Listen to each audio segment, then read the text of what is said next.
گیدڑوں کی حکمرانی اس وقت تک قائم رہتی ہے جب تک شیر واپس نہیں آ جاتے۔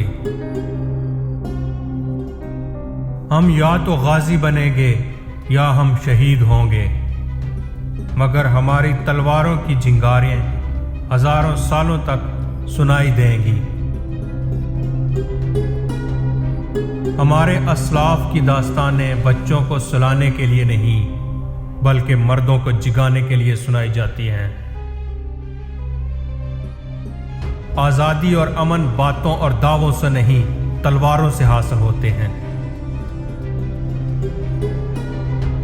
منزلیں سپاہیوں کا استقبال کرتی ہیں، بزدلوں کو راستے کا خوف مار دیتا ہے۔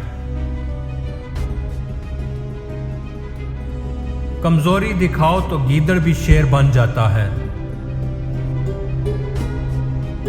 مسلمان اللہ کے علاوہ کسی سے بھی رحم کی بھیک نہیں مانگتا، چاہے وہ موت کے دہانے پر کیوں نہ ہو۔ اپنوں کی طرف سے دھوکہ انسان کو ٹکڑے ٹکڑے کر دیتا ہے۔ جن مظلوموں کے ساتھ کوئی نہیں ہوتا، ان کے ساتھ اللہ ہوتا ہے۔ تمام جہان بھی اگر ظالم ہو جائے تو بھی ہم ظالم سے ڈرنے والے نہیں۔